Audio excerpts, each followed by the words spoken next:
Years of Challenge. A report to the members of the Transport Workers Union of America, AFL-CIO, on the years since our last convention and the years ahead. This is a summary of TWU members in action, TWU in the news, TWU and its leadership fighting for greater gains for all members in all divisions. These have been years of action and years of progress. TWU Airlines Division, in 57 contracts, covers members on 28 domestic and foreign airlines and 12 service organizations. ATD has faced the transition from piston to jet aircraft, has established the highest rates in the industry, and now faces the challenge of the space and supersonic jet age. TWU's subway and ground transportation locals, spearheaded by New York's Local 100, have driven forward to new highs in wages and conditions, despite schedule cuts, anti-labor managements, and threats of layoff. TWU's Railroad Division, holding contracts with 31 of the nation's rail lines, closed ranks, took on a giant in the industry, and stood firm until final victory. For 128 years, the Pennsylvania Railroad held its employees in an iron grip. But as the clock turned 12:01, September 1st, 1960, there was no contract. There was no work. Labor Day 1960 witnessed thousands of strikers massed behind the TWU banner on New York's Fifth Avenue, unequivocally proclaiming their pledge to fight until victory. Planning for possible strike began at a Railroad President's Council in March of 1960. President Quill, Matthew Guinan, Frank Sheehan, Eugene Attreed, and the railroad staff attended mass meetings of 36 locals. Press conferences were held, 12 television programs produced. The final week of August 1960, an emergency Railroad President's Council was held in New York. This program was videotaped to run in 10 major cities on the eve of strike.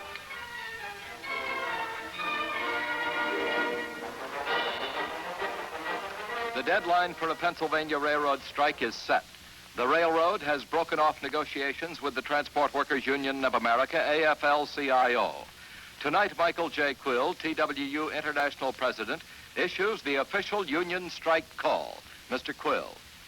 My friends, we are sorry that on this September 1st at 12:01 a.m., we are calling a strike against the Pennsylvania system from New York to St. Louis.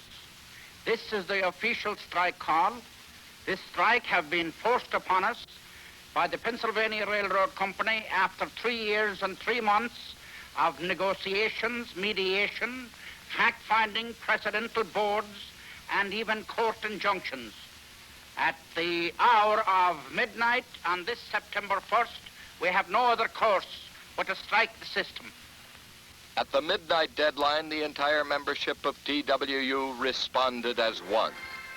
The nation's largest railroad was completely shut down by the united strength and determination of its employees, as international, division, and local officers and members marched at Philadelphia's 30th Street station. Not a single worker crossed the picket lines in Altoona, home of the Pensie's gigantic Samuel Ray repair shops. New York's Pennsylvania station was paralyzed. Not a union worker was on the job. Not a single train rolled.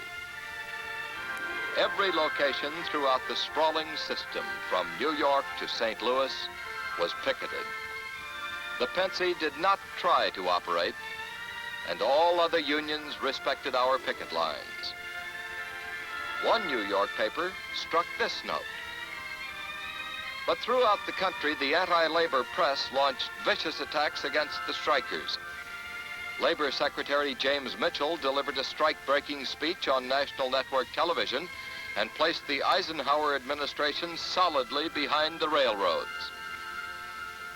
Midway in the strike, with the united membership firmly behind them, your officers made this public report. The reports given to the press are beamed solely for the purpose of breaking out strikes. I wish to notify the people who are anxious to break out strikes that they are in a hopeless cause, because labor is united in this strike, and if management don't want to settle it, they should let me know, because I don't know about the other members of the negotiating committee, that I would like to go back to New York for my winter underwear. The strikers held firm. Negotiations continued. The economy of the 13 states serviced by the Pennsylvania Railroad was severely disrupted. After the end of the 12-day strike, Pennsylvania Railroad workers had won new dignity, and in TWU, they had won protection against the Pensie's treacherous practice of farming out work, the protection of a scope rule, and paid protection against automation. But there is another round to come. The railroads are automating. Profit-hungry managements raise false cries of featherbedding. TWU's Railroad President's Council has a program to meet new challenges. The establishment of a 32-hour work week of 4 consecutive 8-hour days. No reduction in take-home pay. A 15% wage increase in all hourly rates. Even greater job security. That's the Railroad Division's program to meet today's challenge.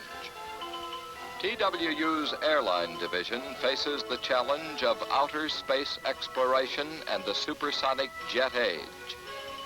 ATD's Local 525, with 2,000 members at the Pan American Guided Missile Range at Cape Canaveral, has participated in over 800 missile firings. They played a vital role in the shots that captured the attention of the nation and the world. The first, Commander Alan Shepard's brief but historic trip down the Atlantic Range as America's first astronaut.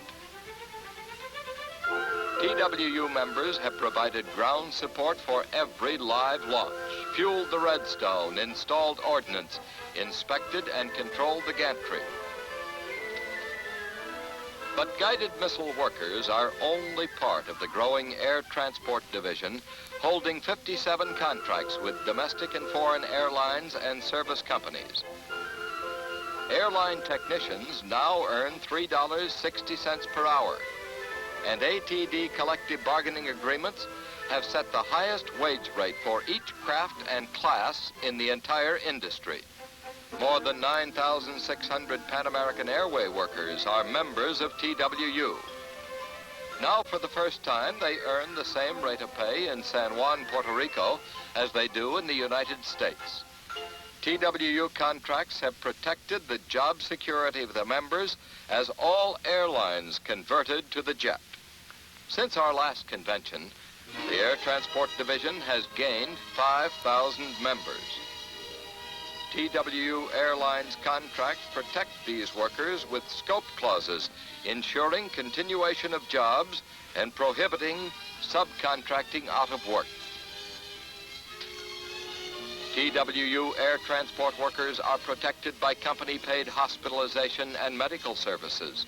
They have shift differentials and improved vacation and sick pay programs.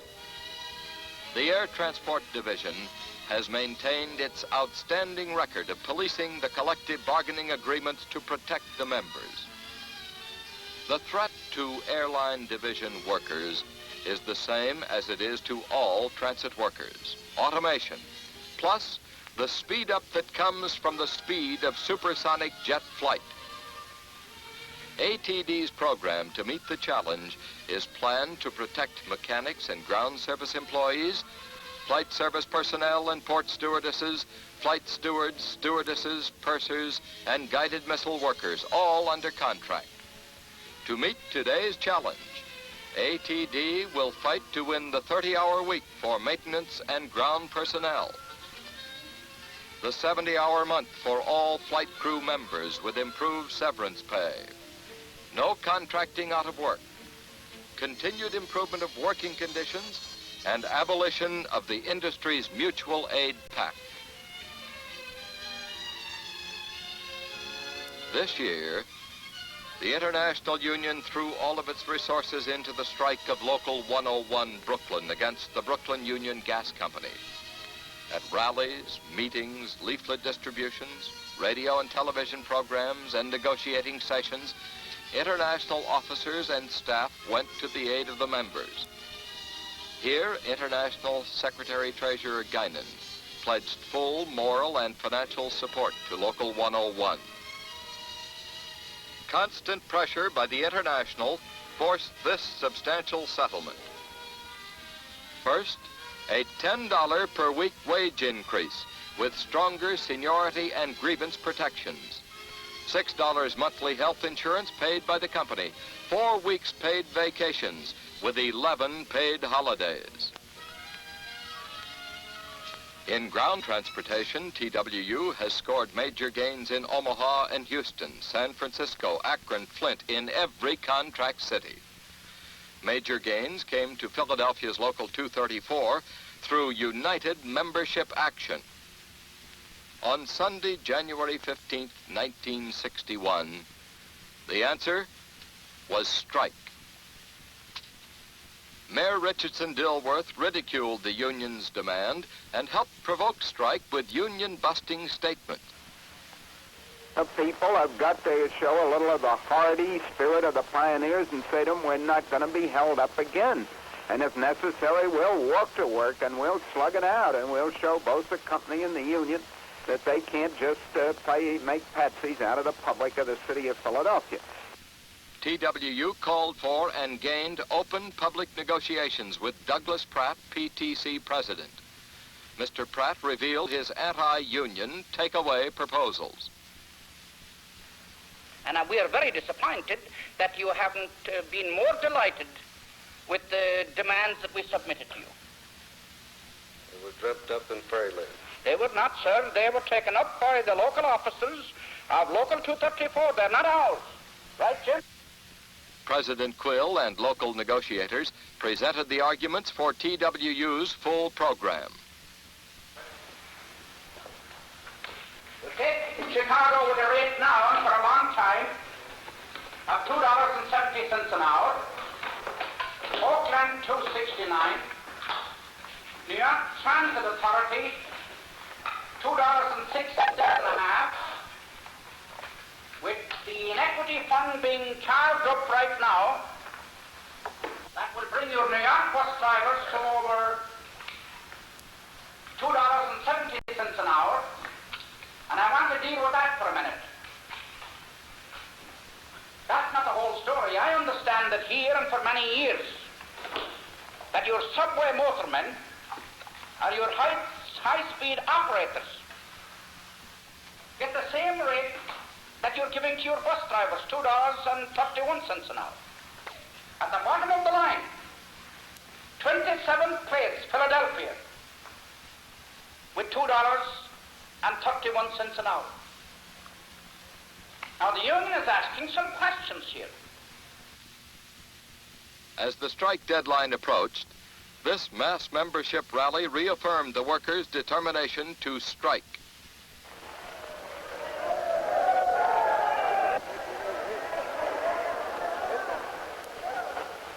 Secretary-Treasurer Guinan recognized the clear threat of strike and the roadblocks to settlement. That is, if these people do not get more sense than they have now before midnight tonight, this road goes down. With negotiations deadlocked, the picket lines went up. Buses and subway trains rolled to a halt. Faced with a costly strike by a united membership, the PTC suddenly found the money for settlement after a 26-hour strike. Settlement terms were detailed to the members for vote in this TV program. Total wage gains for Local 234 members will be 30 cents. 12 cents goes into the pay envelope the first year, bringing the rate to $2.43 an hour. Next year, an additional 12 cents sets the rate at $2.55 per hour. All PTC counter-proposals were withdrawn, and a 6-cent fringe package has been added. For the first time in history on the PTC property, There is a guarantee against layoffs. There are no exceptions. Pension gains bring the top pension to $200 along with Social Security. There is severance pay for disabled workers who are not qualified for pensions. The top severance pay, $375. The company-paid Blue Cross is up to $8.45 per month. Sick benefits have increased $10 per week. Life insurance has been increased to $2,000 with no increase in payments by the employee.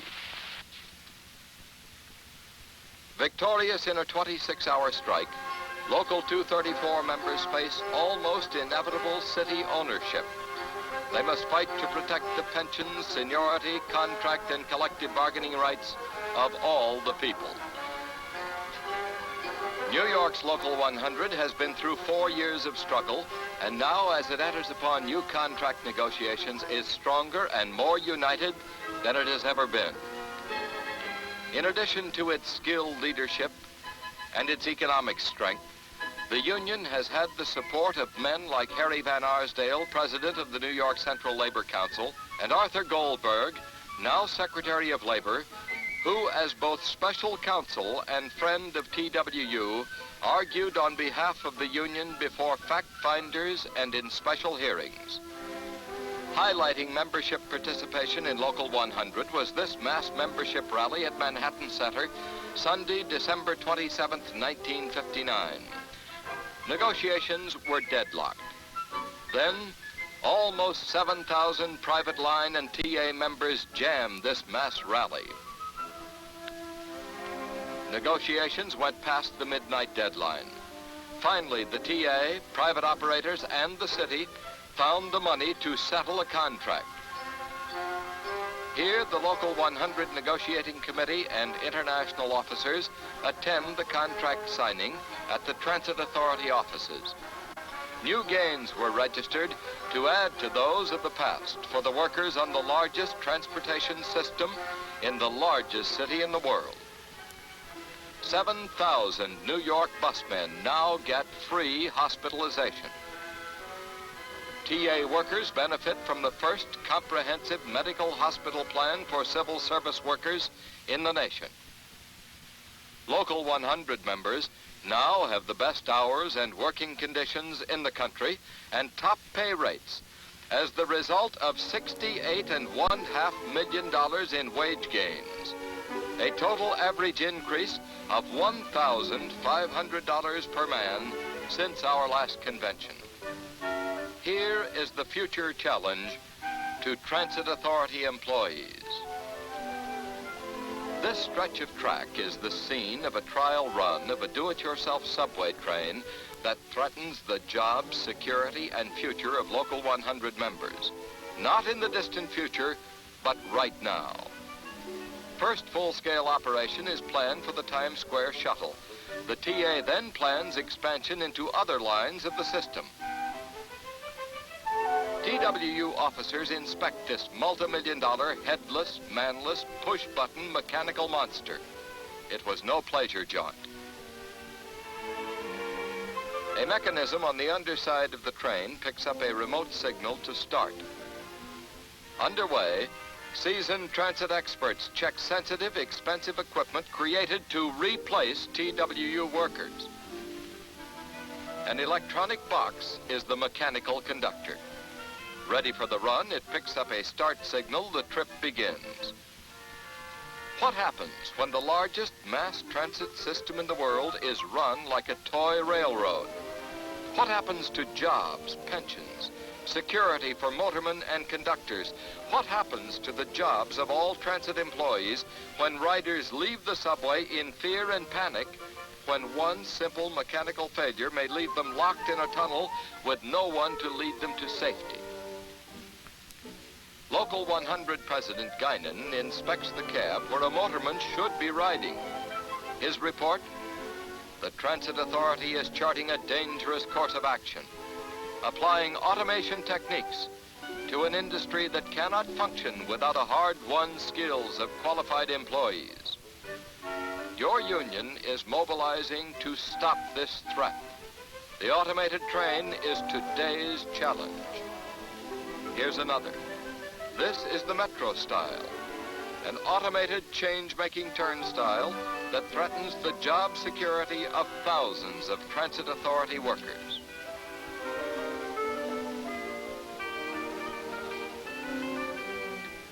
To meet the threat to their security and lay down a program geared to the needs of the members and their families, today and in the future, the Local 100 Enlarged Joint Executive Committee met in June of this year.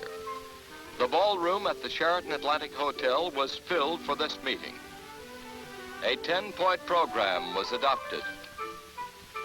It called for a 4-day, 32-hour work week with no reduction in take-home pay, a 15% across-the-board pay increase,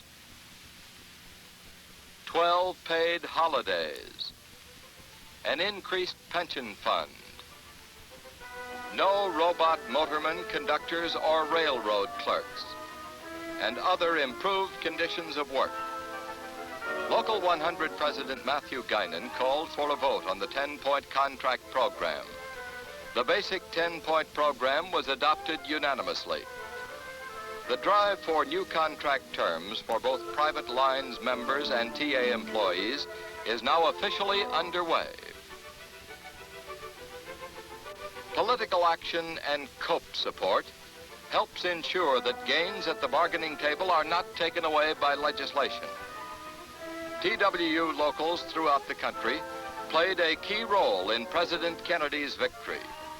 TWU radio and television programming, TWU leaflets and registration campaigns, and TWU manpower was decisive in many borderline precincts, vitally important in Kennedy's New York State majority. TWU supplied money and manpower and the will to win for Robert Wagner, mayor of New York, in his recent primary campaign. In this scene, 800 key union members from all sections and divisions jammed the Hotel New Yorker to demonstrate their support for Wagner and his running mates Abraham Beam for comptroller, Paul Scrivain for president of the city council. Mayor Wagner and his running mates received a tremendous ovation. TWU pledged their full support, showed their determination to work in the assembly districts and election districts to rid the city of boss control. The result, a landslide for Mayor Wagner. In November, TWU will support the mayor and his running mates on the Brotherhood Party line, a party of labor. TWU calls for a national labor party, expressing the aims and aspirations of the working men and women of America. The era of the new frontier demands that labor march with vigor and with purpose to accomplish its traditional task of trailblazing, of striving for peace with freedom, of creating a better life for the nation's working men and women, for their families, and for all America. It is toward these goals that we must work. It is to these ends that we must devote our energies and our strength, contributing to the best of our abilities, our full share in organized labor's responsibility to lead our people to full employment through the shorter work week, to job security, and to lasting peace for all Americans. Years of Challenge was produced by Paul Miner for the Transport Workers Union of America, AFL-CIO.